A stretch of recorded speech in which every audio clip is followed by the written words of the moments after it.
I really love Acts. It motivates me. You know, you see the growth of the church, you see the persecution that they're going through, but they're still growing. The church is still growing, and it's very motivation to get off your, get out and talk to people and stuff. Okay, so the scripture reading this week was Acts 3 through 7. In Acts 3, we got Peter and John who didn't have money to give the lame man. So what did they give him in verse 6? Yeah, the ability to walk, right?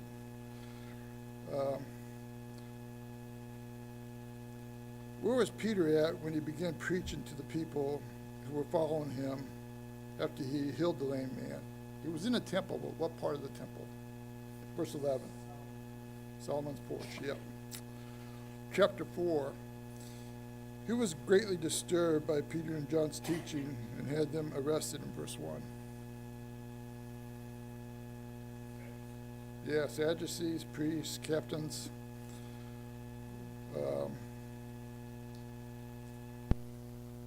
Verse 34 and 35, what did all those who believed do to for each other?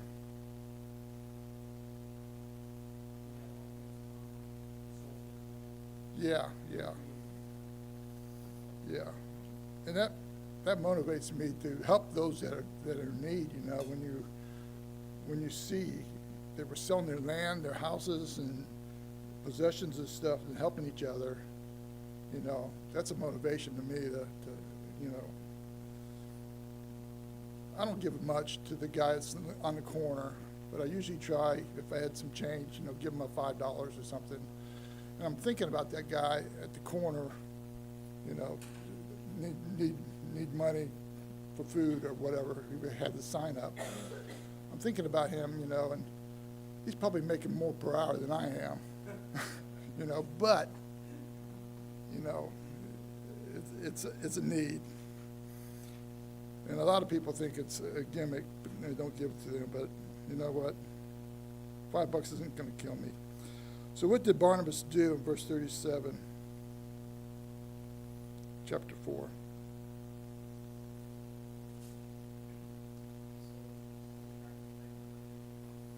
Yeah. So we get to chapter 5, and who was killed for lying to the Holy Spirit? Yeah. Who released them from prison in verse 19? The apostles were in prison in verse 19. Who released them? Okay, or an angel. I had an angel. Verse 19. Yeah. What was Gamaliel's advice concerning the apostles in verse 39? Yeah. If it's from God, you can't stop it, and if it's from man, it'll go away. Chapter 6, who was being neglected in the daily distribution? Hellenist widows, right? And what was the solution to the problem?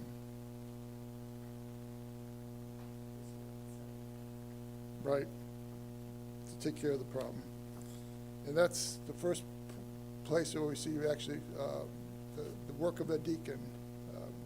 We use that a lot to show what the deacon should be doing. Who was accused of blaspheming in verse 11, 13, and verse 8? Blaspheme. Stephen, right. In chapter 7, who is preaching from verses 1 to 53? And what happened to Stephen in verse 58? Yeah, he's the first person to get killed for preaching the gospel. Okay, so we start in chapter 8 Monday.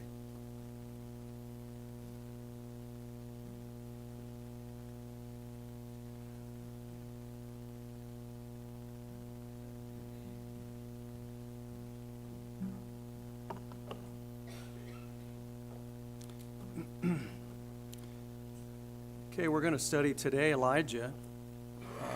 take a look at when we feel like giving up. I put that in red so you could kind of think about that as we go through. Certainly Elijah would have had reason to feel that way, and we'll talk about that in just a minute. But anyways, he prophesied during the time of Ahab and his son Ahaziah. He also prophesied during the time of Jehoshaphat. Jehoshaphat and Ahab were right there together. And something I didn't know, I found out every time you study the Bible, you see something you didn't see. Also, most of everything in the Old Testament about Elijah is found in 1 Kings 16 through 23, I think, somewhere around there. Anyway, it's close. But there's a comment about Elijah in 1 Chronicles 22, going from memory here. But anyways, it's about a letter that he sends to Joram, the son of Jehoshaphat. And the letter is detailed what he told him, that he was going to die. And so I thought that was interesting, because when we finish 1 Kings, we think, well, Elijah immediately was taken up to heaven, but after his situation there, after he went out and did the three things that God told him to do. But no, it seems like that he was with King Joram for a while, at least during the time that he was king. Oh, in Chronicles, it's 2 Chronicles. Yeah, and I had never seen that. I don't know if I've just read over it or what it is. Let's go there together and just be sure, because it is kind of fun. Maybe you missed it too. I thought it was all just in 2 Kings. But go to about 22. I was looking at it this morning. You'd think I'd have it in my mind, but stuff leaves so quickly these days. Is it 21? What verse is that? Yeah, the letter's there, I think, that he sends to him. Yeah. There you go. 21:12. Which would be interesting to further study and to see what year Joram came in. I'd always thought at the end of Ahab's life that was it. Well, no, it's gone. It goes on a little bit more, a few years after that, his actual being in the office of prophet is what I'm looking for there. Okay. Anyways, I found that interesting. It was just something I was looking at. The other thing it got me thinking about when I went through this lesson was the actual amount of people in the Old Testament, because a lot of times when you're doing these lessons, you want to read the history, I want to know all the context and everything that goes into it, is all the people in the Old Testament, actually a few people that are in the Old Testament that God works miracles through. God works miracles through. In other words, Elijah with the old woman, the widow of Zarephath, the child dies. He goes in, spreads himself over the child. God is working through Elijah, right? A lot of times they pray and God works a miracle, all right? I'm delineating that from God working through the person. Certainly Abraham would be one, Elijah and Elisha. I haven't finished my study yet, but so far, that's what I found, is there's only 3 where God actually worked through. So if you find some more, come tell me, because I'm keeping a list. Now, why am I doing that? Because I'm curious to see, even in the Old Testament, working through was a rarity. In the New Testament, in our days, it's non-existent where God works through.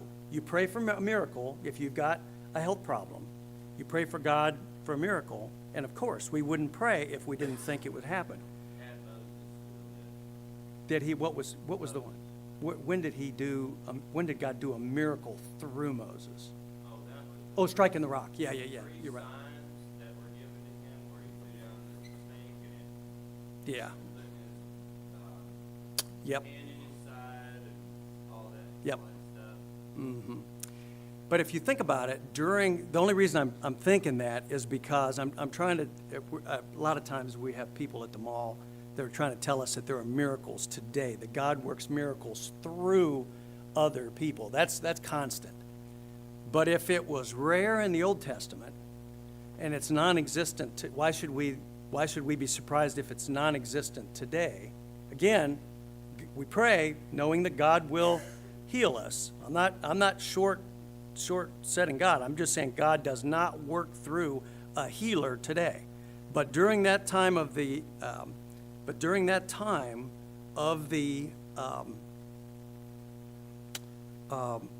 apostolic period, 33 to when the last person that got gifts died, maybe 100 years, they were prevalent. They were there to spread the gospel, to make people believe the message. It was a special time, even when compared with the Old Testament. So, I don't know, think about it. And if I'm wrong, somebody come tell me. I just,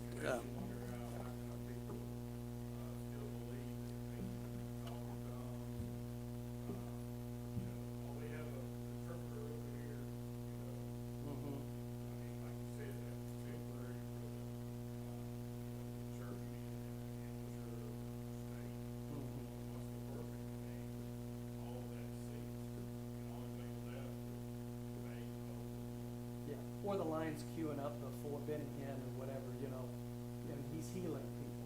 Okay. Yeah, it's just not when you read the whole Bible and you look at the few instances on either side of the apostolic period where God worked. Again, remember I'm talking through another man. God works miracles. He'll heal us, okay, today if we pray. But I just think that I don't know, it came to mind when I saw the things that he did with Elijah and Elisha, and then the rest of the prophets. Anybody know of any prophet that did miracles other than Elisha and Elijah? The prophet that sent to Jeroboam, he prophesied about the destruction of the altars. Yeah. Remember, he hit him or he did a miracle because he prayed through. Oh, that's interesting. Yeah. Keep that in your mind, and we'll research it because my thought was the only prophets that did it was Elisha and Elijah. But I don't know that I'm sorry to waste time doing that, but To your point, Dwayne, yeah. if you think of them as not necessarily as times, but as clusters. Yeah. Think of them as clusters. It's Moses, time of Moses. Because you got Moses, Aaron, and I would say Joshua along with them. Mm-hmm. The sun standing still. Joshua commands the sun and the moon stand the way. Oh, that's right. Yeah. I would say Mm-hmm. we're- Yeah. There's that time cluster. Then there's Elijah and Elisha, and then there's the apostles. Mm-hmm. It's like there may be a sporadic scattering in between, but they're clustered. There's only 3 clusters. Yeah, and there generally was a reason why. Yeah. Elisha and Elijah, because they were so wicked, at the time. I was just gonna say, it seems like there were times when God's people were particularly lawless. Right. Ahab was a time. That's right. And so there was a reason for it to work through a prophet or an individual patriarch, to do that. Anyways, yeah. All right, so let's take a look at when we feel like giving up. Do you think Elijah had good reason for wanting to give up? I mean, Elijah was a strong man of God. And for him to throw his hands up and say, Lord, under the bush, where the ravens were feeding him by the river Chinnoth, take me, Lord. I've done all I can do for these people. I mean, he was really frustrated. He was a prophet in Israel at a time when this is right from the book, when being a prophet of God was least popular with the government and the people. I can't even imagine what his life would have been like. So the point is, and what the author is saying is, listen, if Elijah can reach the point where he's ready to give up, leave his post, Lord, take me, I am done, certainly it could happen to us. He wins a great battle at Carmel, reminds the people of what their ancestors had promised 600 years earlier when they entered the promised land. And if it seem evil unto you to serve the Lord, this is right after the prophets of Baal are killed, choose you this day, this is Joshua. Choose ye this day whom ye will serve, whether the gods which your fathers served that were on the other side of the flood, or the gods of the Amorites in whose land ye dwell. But as for me and my house, we will serve the Lord. And the people answered and said, God forbid we should forsake the Lord to serve other gods. So, he's just reminding them that they had made that promise. And that was what he was sent to do, is to remind the Ahab, Jezebel, those that were around that were turning to Baal and doing that. So, but an important point here, we're not talking about a man who lost his faith. That's what's important. Elijah did not lose his faith, okay? Not 1 minute did he lose his faith. What he's basically saying is, I'm tired, Lord. The mission you've given me is too much. I want to go home to my reward. Comment about that. It is not a lack of faith. It is weariness.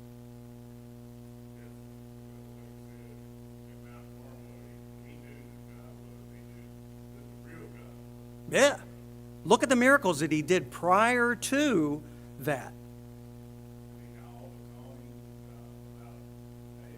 Yeah. Yeah. Yeah, I mean, he knew who he served, right?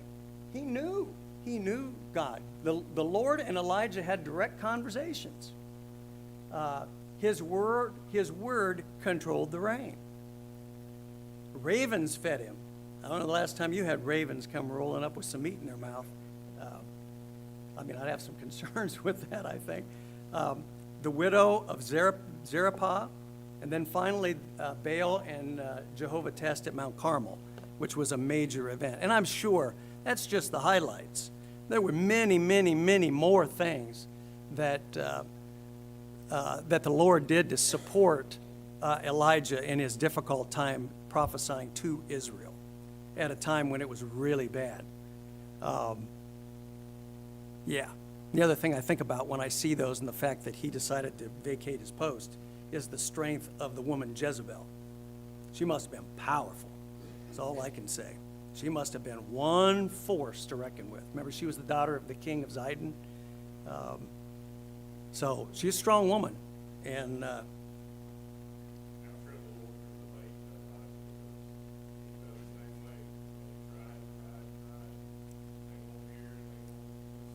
right, and that's why it's such a good lesson for us today.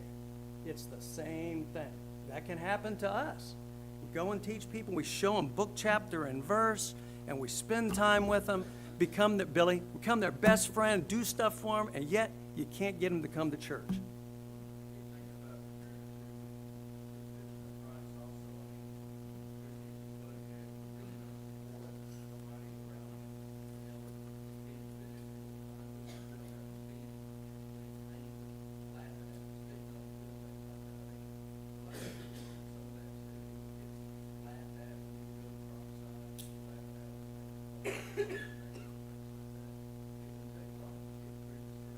Yeah.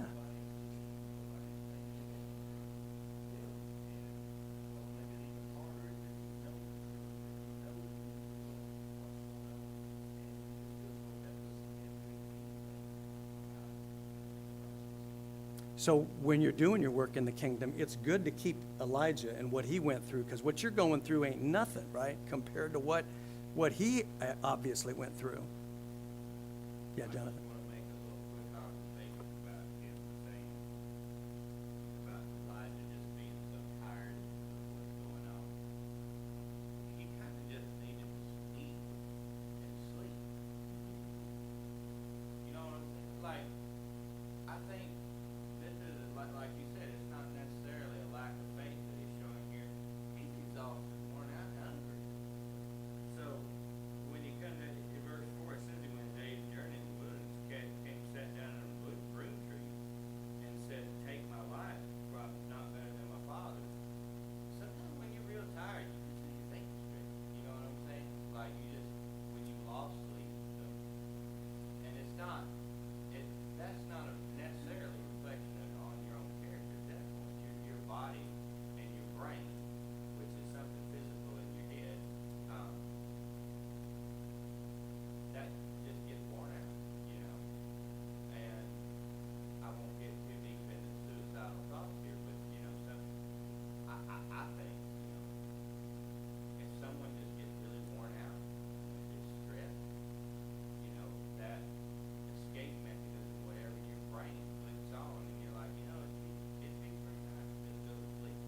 Yeah. And not wake up. If you get to that point where you just at the end of your rope, you know, doesn't necessarily mean anything. It's just you're fine, just kind of on the trip. So the angel comes and feeds him, and he goes back to sleep, and he wakes up and he eats again. So I think that's just a part of it. That he's human and he's just real weird.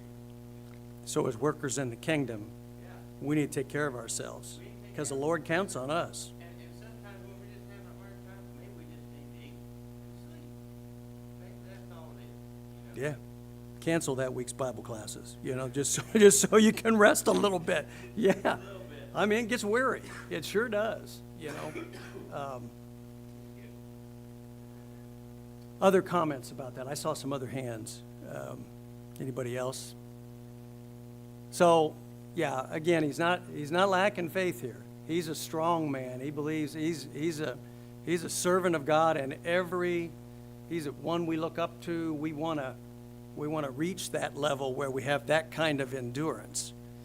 But the author talks about two areas. A lot of time works go unnoticed that we do.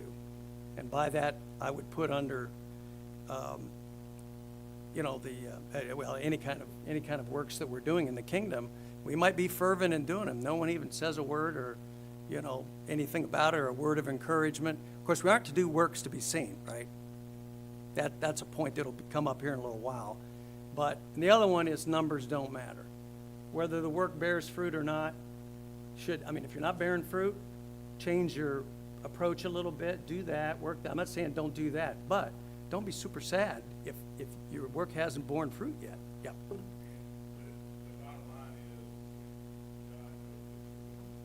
That's the point. Exactly. Right.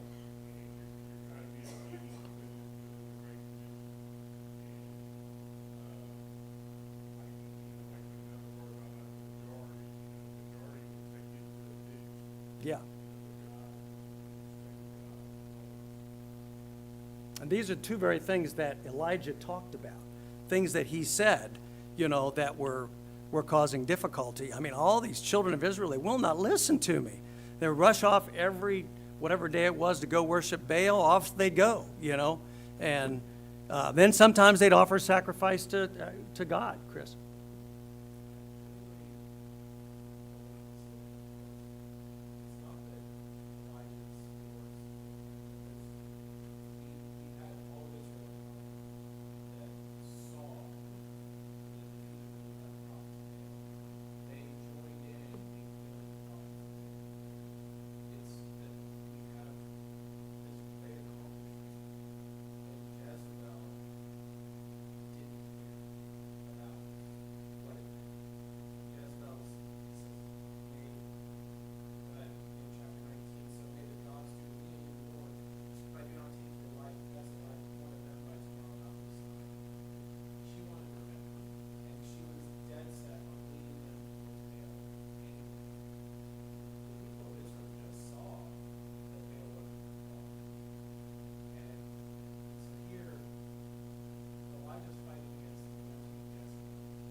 Yeah, that's right. Now something interesting. This is just another add-on. Why didn't God just take care of Jezebel? You know, I mean, God could have just said, "I'm sick of that. He's gone. She's gone." Why did she not do that? Why did she let him spit on, Elijah? Why did he let him treat it like that? What was the reason for that? Well, yeah. I mean, God knows His creation. Okay, and to me, He knew exactly, and He let it play out, because when we get into the major prophets and we start studying, God says, "I sent you prophets, and you did these things to them." And so we 2,000 years later look at that and say, they had it coming. They absolutely had it coming, and God destroyed them. Now, don't we learn some things about God's character when we see that? We see that God, He's going to let you have free will. You have free will. You're created in the image of God. You have free will to do these things, to choose. But guess what? If you don't do it, He's not a granddaddy, okay, that's going to say, "Oh, little Dwayne, it's okay that you didn't follow my marriage law, or you didn't do whatever the issue is," okay? No, I'm going to be destroyed, just like He did with the house of Israel and the house of Judah. Super interesting stuff, but I think it's embedded in there. If you think about Jezebel, why in the world? She's, like Chris just said, she's the one that's causing all this stuff, Yeah. I think another thing too is his character, like you said, he's long. Yeah. He knew Jezebel. I mean, he knows that she's not out every show. Yeah. He's long-suffering. He sure is. Like the king of the Yeah.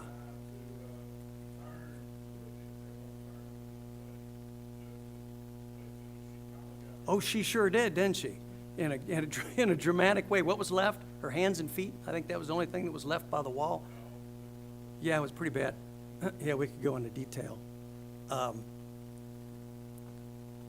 So this lesson is designed for us to think about leaving our post. Okay, and we want to think about that. Have we left our post? Are we a little too comfortable in what we're doing? Are we sacrificing it all, to work in the kingdom? Are we even at a post? That's something we need to look at. And it's not difficult to be at your post, because we teach, we do good to people, we follow Christ as we go. No special times required, just we do it as we go. And then I put down, this lesson is designed to remind us that God works in the little things. How many seeds in an apple? You teach somebody that you think is very insignificant, and I'm wasting my time teaching this one lone little child who's a neighbor kid that shows an interest, whose mom could care less whether I teach him. Am I wasting my time doing that? No. That child could go forth and, foster a whole family that would serve the Lord, It's hard to tell exactly what it is, but to remind us that the little things, God does these things through the little things, and that was the cave. He used the cave example, which we'll get to that in a minute. So question 1, Elijah is a man, even though he left his post for a short time. God shows us warts and all on these faithful followers of his, okay, I think for a reason. How is Elijah honored in the New Testament?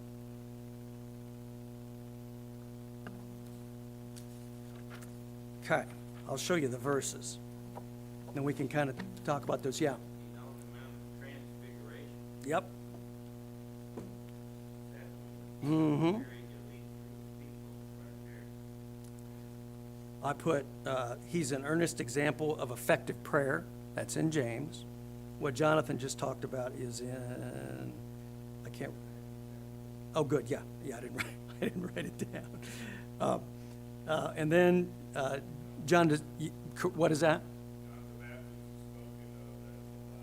Right, yeah, yep, sure is. All right, so the first one is at the Mount of Transfiguration. And behold, there appeared unto him then Moses and Elias talking with him. So on the Mount of Transfiguration, it was Jesus and Peter and John. right?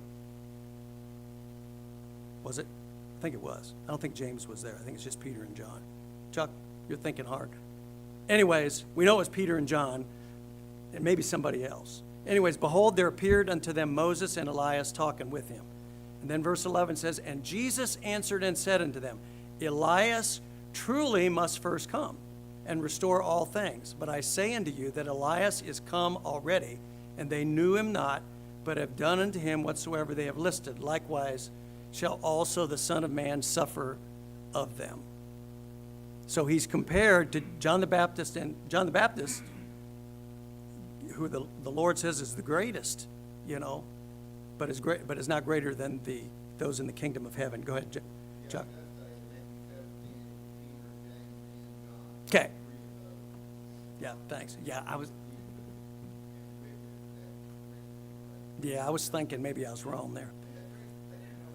They didn't know how to interpret that. If I remember, they were trying to come up with, an English version. They really didn't know how to describe it. Yeah. And they came up with that word. To the best of their ability to describe what happened in English. Yeah. Yeah, it's pretty fascinating. And again, driving home the point, Elijah and John the Baptist. John the Baptist is being held up by Elijah, who God holds in very high esteem. The Holy Spirit relays that to us.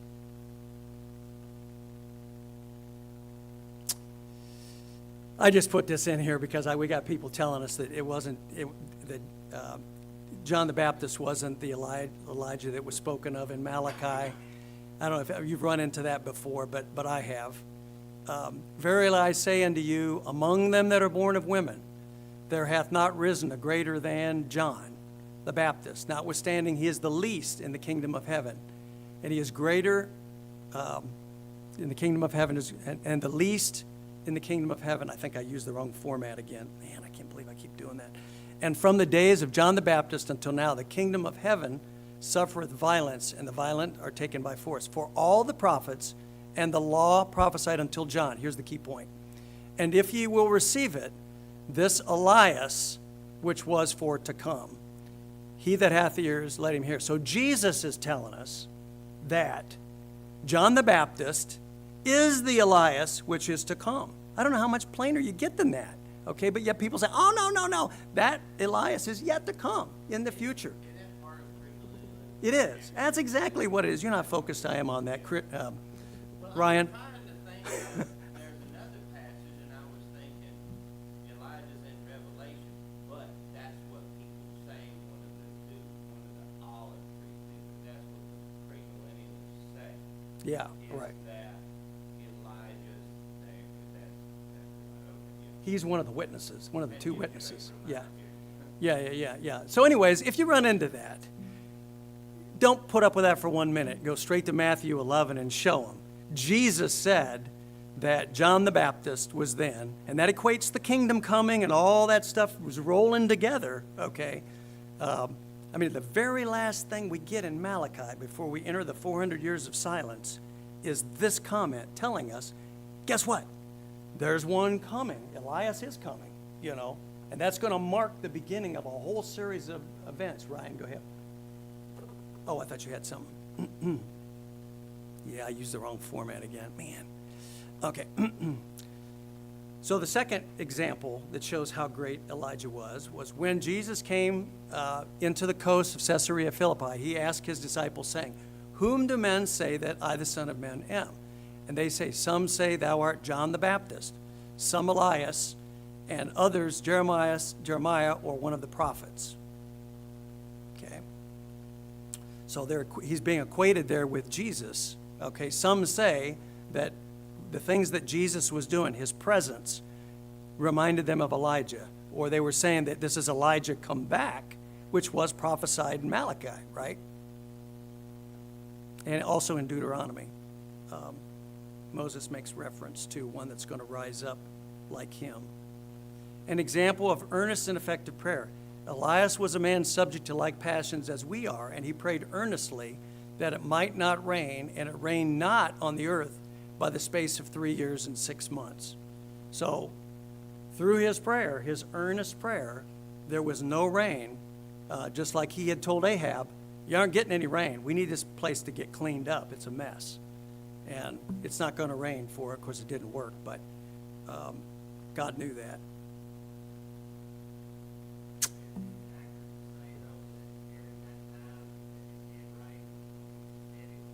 Yes.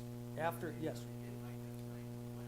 Right, yeah. He told him that when you say it can rain again, it'll rain. That's why I say that was one of the instances where God was working through a man. Yeah.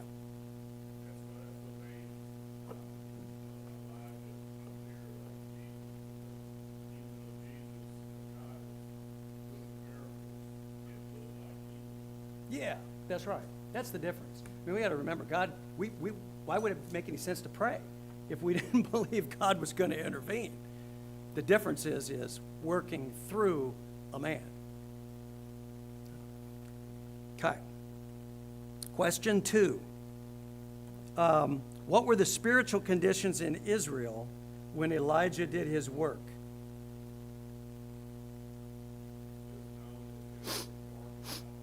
Yeah, that's right. Somebody else? There's a reference about the king at that time and what he had done. Chuck?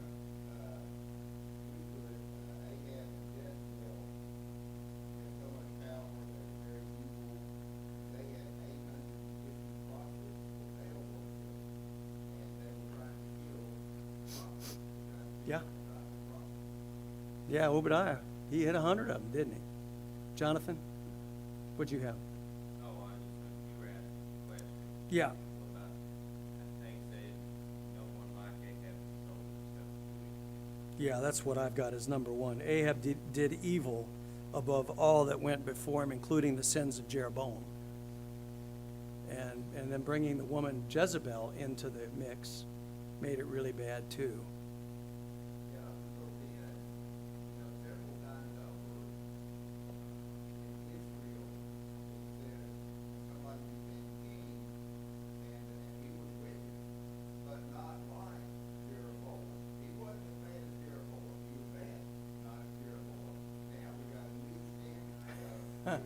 Yeah, we do. That's a good way of putting it. That's right. We got a new standard. This guy Ahab has gone beyond that, and I blame Jezebel for that. She put it on the exponential, the exponential route. I also put he married the evil woman Jezebel, and together they taught Israel to worship Baal. Imagine that. God's people. Now I get a sense as you read through 1 Kings that they did vacillate between. There was some keeping of Jehovah worship, but at the same time they were all in this exciting Baal worship, because Baal worship, according to historians, was pretty seductive. It was a good time, and that's why everybody rushed to it. There's a lot of things going on that folks liked.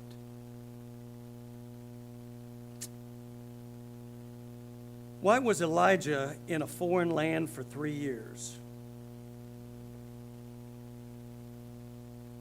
It's 1 Kings 17, 1 through 24 is what I put down. Why was he in this foreign land for 3 years? Hint, widow. That's your hint. So God sent him into the wilderness. Or no, wait a minute, what am I talking about? Forget that. After he kills the prophets, he runs into the wilderness, okay? He runs. Now, I often wonder, what if he didn't run? What would have been the case? Would he have been killed by Jezebel? Absolutely not. He wouldn't have been killed by Jezebel, but he ran. Okay, he ran into the wilderness because he was afraid. And while he was in the wilderness by the brook Chinnereth, the ravens, God fed him with the ravens. And so then, let's see, am I getting this right? You know what? I might have the chronology way off. But at some point in this whole story, he goes off to, God sends him to the widow of Zarephath. and he goes to the widow, and she's completely out of the land of Israel. She's in Zidon, which is where Jezebel's from. Brilliant. Who would think it? Who in the world would think the prophet of God would run to Zidon and hide with a widow lady who's fixing to die anyways from lack of food? So that's what he's doing there. It's because God sent him. I got the chronology all messed up. You have to read it and get it right. But Yeah, I just put that, after he told Ahab that there was gonna be a drought, he called it off, right, and then, that's right. then his life was in danger. So, Yep. you know, and so God, That was before the brook, right? Yeah. and so, but he depended on God completely during the drought, and, as, prophesied that judgment was. He's a great prophet of God. Why did he get sent to the widow of Zidon, who's dying of going to die of starvation very shortly? It's that small things. Remember we were talking about the small things. God he didn't send him to the Hilton, the Zidon Hilton. He sent him to this widow woman, and because of her faith, she made him the cake when he asked her to make the cake, even though that was her last cake. She was getting ready to die. So yeah, that's what he did. He goes to, and he dwells in that land for 3.5 years. Then he comes out and restores the rain. And one more thing to add Yeah. to it, I think it was twofold. I think, God wanted to punish Israel for their, what they've been doing. And it says that the lady, she never ran out of food. Yeah, that was one of the miracles. Right. Yeah, the cruse of oil, the bin of meal never failed during the whole time. Her and asked Yeah. Can Yeah, that's pretty rough too. A cruse of oil and bread for 3.5 years. You guys ever been on that strict of a diet? Right there would make you want to say, Lord, take me, I think. These guys lived lean, okay? Yeah, I mean, we don't get any indication that that's not right, though, right? That's the indication is they lived on that meal and oil for 3.5 years. Two miracles that were performed while Elijah was staying with the widow. What were the two? The one was the cruse in the oil, staying firm. What was the second one, though, that's amazing? Yeah, the widow's son dies, okay? And he goes up, and God, through Elijah, he prays to God. I think this is the one where he spreads himself out, puts his mouth on his mouth, and he revives. I mean, who would have been there to see that? The widow and him. Again, the small things. It would be interesting to know where the widow went and the son went after that thing. It'd probably be like that seed in the apple, I believe. They probably became some of the greatest teachers. Surely they were motivated by that. I mean, I don't know. I'm just guessing that they were witnesses to it. Probably got time for one more. Why must we take heed that we do not perform our righteous deeds to be seen of men? Why do we got to be careful not to do that? Yep, that's right. Take heed that you do not your alms before men to be seen of men. Otherwise, you have no reward of your Father. You got your reward, right? People said, "Wow, attaboy, Dwayne, you're wonderful. You're a great guy. How great you are. Let's put him up on a pedestal." I'm trying to figure out what application that was to the lesson. How's that tied to Elijah? I couldn't figure it out. Oh, yeah, I think it was under if I remember right, it was under the section of the little things. God pays attention to somebody, Chris, check me out on that. I'm thinking God pays attention to the little things, in life. And so therefore, when you're out working and you're not doing some grandioso work and you've got the doors getting broken down by the church by people wanting to come, you got some small little individual who's got no, standing or whatever, and you're teaching them. That's important to God. And you're doing the work. You're working in the kingdom.